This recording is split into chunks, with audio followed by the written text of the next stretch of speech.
Magnus Carlsen has thrown his energy into freestyle chess. That's Fisher random, as we say in old money. And you think you're going to see some kind of, fresh strategy, exciting, innovative games. But no, it's the same old boring Magnus grinding out wins in endgames with effortless technique. I suppose we should have a look at one of these games. At the very least, we might learn something. So here we go. Magnus Carlsen has black in this game. It's from round 8 of the Grenke Freestyle Open, played, not too long ago, 9 days ago. And Carlsen has black here against Rauf Mamedov from Azerbaijan, who is a very decent grandmaster. Remember, Magnus aced this tournament with 9 out of 9. And this is really another endgame masterpiece. Same old Magnus. So here we go. Mamedov with white plays e4. Now let's just look at these pieces before we go any further. In some ways, it's not such a strange lineup on the back rank. If white plays knight f3 and manages to castle quite quickly, and that's a pretty regular setup actually, with the rook in the middle, and you just need to get those bishops flying once the c and d pawns start working, and then this knight can head into the game. So I can imagine, if black responded in kind, then we could get some kind of position which looks like a Spanish, actually. So Carlsen plays c5, which keeps somehow some originality in the position, and knight f3 from Mamedov, and looks, as I said, looks very decent. And at this moment, this is where Carlsen started to mix things up. It's notable that he used a lot of time in the openings in these freestyle games.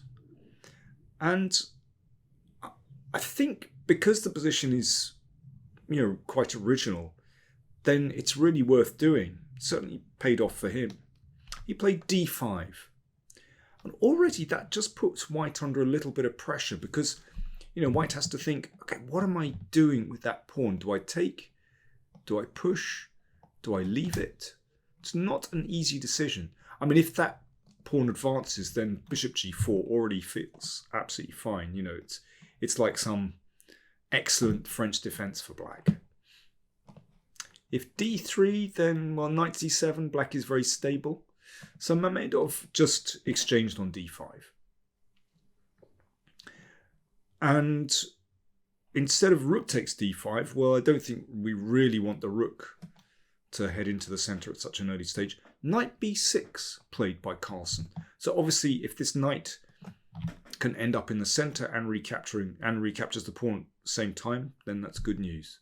And of course, c4 is not advisable. It just gets taken. So d4. So Mamedov wants to open things up in the same way. But this is clever now. It feels like, Carlsen is the first to take the initiative because he gave a check on b5. And that's quite annoying. The king doesn't want to step to g1 because then white can't castle. The rook is stuck in the corner. So how do you block that check? Well, Mamedov just decided, fine, I'll put the queen in the way. But of course, castling is no longer possible. So that slightly restricts white's movements, actually. And now, clever move from Carlsen, c4. So still not recapturing that pawn, but he wants to recapture, and then that knight, whichever piece lands there finally, will be stable. Also, c4, of course, has prevented the knight emerging to b3. So some development, bishop f5, excellent move. Nice to exchange off those light square bishops. We'll see this in a second. So knight a3 and an exchange, and knight f takes d5. So we've had 10 moves already. And actually, the position looks very normal. This looks like it could come from an absolutely standard opening, more or less. I mean, I know it's slightly strange to have the pawns like this, but it's basically a normal position where black has succeeded in getting a piece to d5, and that, because of the pawn on c4, can't be pushed away. Not that this gives white some kind of tangible advantage, but still, it's a very nice piece there. And that was why Carlsen was very happy to exchange off the light squared bishops, because, yeah, I mean, that bishop could, a white bishop coming out could be a potential irritant. So that's very secure on the light square without bishops. G3 covers this square. Now F6 from Carlsen, so that controls these squares. You know, E5 is the natural outpost for the knight, so let's just cover it. Much better than playing E6, which, you know, looks like the standard move in standard chess, but actually there's just no need to do that. Much better to cover these squares, and then the king sits nicely on F7. Knight D2, Rook C8, so making sure that B3 isn't coming, so that, you know, C3 is attacked. Knight E4, so the knight wants to come in here, so bishop D6. Excellent move, and again we see why it was a good idea to leave that pawn on E7, because the bishop is supported by the pawn, covers the C5 square. That king needs to find a home. Mamedov decided to shuffle it to the queen side. Could have stayed on the king side, but F5. Okay, Carlsen decides to force matters because the king is not on a great square, so it's going to take white time to sort of organize himself. The knight could come in here, but actually it's not a big deal. There's nothing doing here, and actually, you know, it could be rounded up later. So Mamedov just exchanged on d6, but that's quite nice. That pawn, you know, covers these key squares. The outpost on e5, and the rooks are now connected. That's very nice. King c2, knight hops back, and b5. That's why the knight hopped back, so that this pawn could be protected again. And you can see that Carlsen is discouraging b3. Obviously, there'll be a problem with that pawn. So black is very secure here. Still, that knight looks beautiful, although hasn't got a good square to go to yet, but still, nice light square control. So at this moment, Mamedov decided to try and shake things up with g4. Hard to say what white should do here. I mean, one could play h4 to control these dark squares, but black has a pleasant position. But g4. So here's where Carlsen has to be careful. What happens if this is taken? Well, then the knight would hop in. That needs protecting, but you can see the rooks are split here. h3. I think white's forces in this kind of position are really well coordinated. The rooks are going to work well together. Black's rooks, not so great. Tied down to the defense of that pawn. Excellent compensation for the pawn. So Carlsen had a little bit of a dilemma here. He came up with this move. Good move. So if that's pushed, then the knight will come to h5. That's nice. So Mamedov took on f5, but now knight e7 claims that pawn. You can see the problem with that g4 advance is that it's left these pawns split. Now Mamedov was hoping to get this knight in somewhere, but actually it's just not a big deal here. So he brought it back to e4, an exchange, and the king hopped out again. So the position is simplifying, but Carlsen still has a positional advantage. These pawns are split. The knight can't be driven away. It's on a beautiful square on f5. And that bishop isn't doing too much at the moment. Rook e1. Well, Carlsen needs to do something about these rooks, so he challenged. And Mamedov supported the rook. So Carlsen does not want to take, because then the pawn would come to e4, driving away the knight. Well, I think I'd prefer white in that position.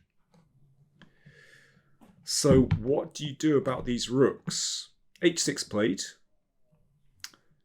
That's starting the process of controlling this bishop. Bishop f4. And now Carlsen played d5. Looks a bit funny to give away this square. But as we'll see, Carlsen's got that one under control. Now, if all the rooks are exchanged,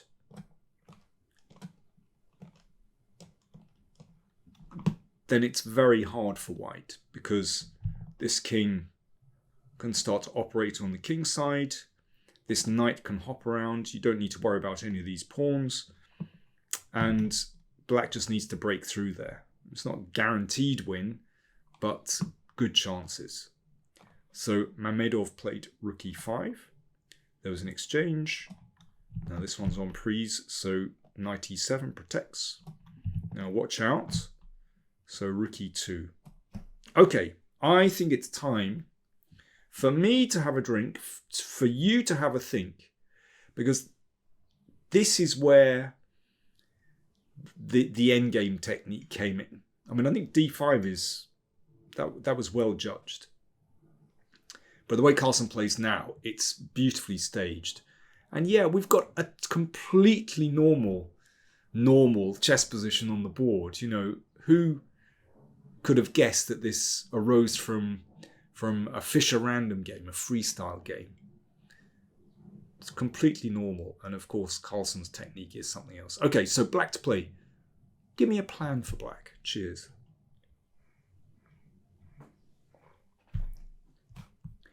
In this kind of position, you don't work out a strategy to the point where your opponent resigns.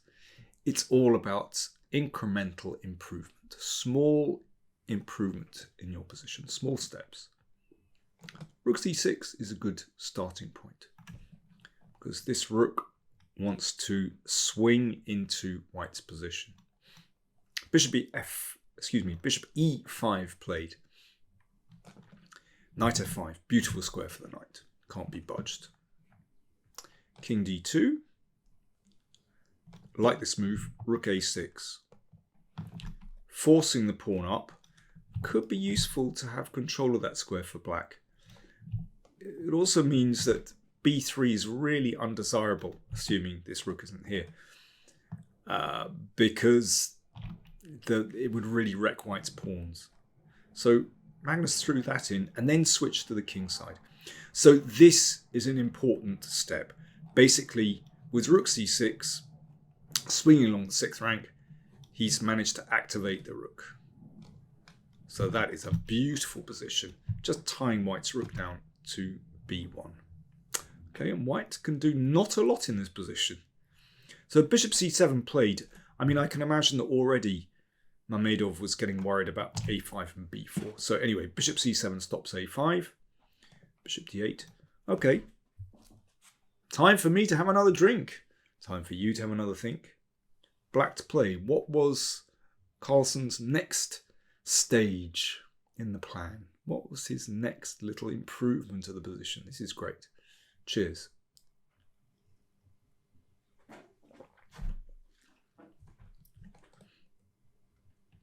He activated the king. Great square. It's completely safe on h5. And you never know, it might be able to march forward towards that isolated pawn on h3. It might support the pawn advance to g4. We just don't know yet. But it's out of the way. It can't be hassled by the rook. So that's nice. And that rook's still completely tied down. Okay, there was a bit of shuffling here. And this is nice. Yeah, the rook has done its job, tying white's rook down. Rook d1. Oh, where's that one going? To d3. Very good. I mean, that's a great square. Looks at that weak pawn. And there's other stuff going on here. It still doesn't look right to advance that rook because there'll be a check and this dropped. Superb square. Now, Carlsen continues with a5. So he's looking to push with b4. It's a very pragmatic move. He could have forced things with knight h4 check. Obviously, because this is attacked, white has to exchange. And black is making progress there. You know, if the king comes back, then the king would advance to h3, doesn't help. The rook is running shorter squares. Black still has a5 and b4. I mean, that's not a bad way to play. But I suspect Carlsen just thought, well, why do I need to rush things? It's a very pragmatic way of playing. It could be that he wants to exchange rooks and play the pure knight against bishop endgame. It leaves him with more options if he doesn't exchange pieces. It's more committal to exchange pieces. And he went for this plan with b4. So this one's attacked. And there was an exchange here. And Mamedov took on b4. It's a very tough decision, this. You know, this pawn could advance again. And then the rook might switch around to c2. I mean, white is getting very close to Zugzwang there. So Mamedov took. I just want to show you one line. Now, there's a bit of fantasy going on here, but I just want to show you this. So what about rook e6 activating? Could take here, but the rook would come around to take this one. I mean, that's possible for black. But what about rook d2 check? So that would force the rook back.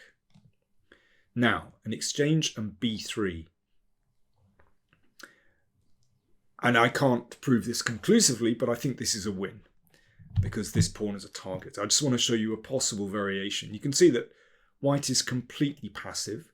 Now, there's a bit of shuffling here. So g4 played in order to open the position to free these squares so that the king can somehow penetrate. Let's just see this. So basically black's king would like to come in here, but also it might come and attack this one. And this knight is waiting as well. Could be very useful for a breakthrough. Imagine if it reached d3, for example. Okay, but watch this. In fact, it's possible to give that knight. Watch this. And the king comes all the way in. Don't even need to take the bishop, because all you need is to take the b pawn and then it just goes through. And it's faster than this one.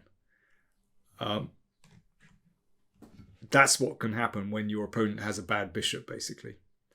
You know, it means that in this kind of position, yeah, there's these squares, just these light squares, once this one goes, just can't be covered with a dark square bishop. Okay, back here. So Mamedov took on b4. So he's hoping that Carlsen will take here, and then there could be some counterplay. But this is very nice. Rook b3. Carlsen just makes sure this one isn't going anywhere and maintains pressure. Bishop d6 covers. But now the knight hops in. You can see here, let's just go back. Of course, Mamedov could simply allow that pawn to fall, but then there's one, two, three, well, actually 4 isolated pawns. And I just don't think white can hold everything together there. You know, it could be that the rook takes the pawn and then comes back, threatens this one. Knight h4 is on the cards as well. It must be winning for black. Okay, this is what happened. Knight h4 and the f pawn drops. This is serious. And the rook comes back. The knight hops in. g4, so this is everything beautifully protected, and the kingside pawn majority looks potent. There we go. h5, isn't it wonderful how the king is beautifully protected here? So Carlsen never has to worry about the king. In any case, it wants to come through here. This is what happened. H4. And the majority is just crawling up the board.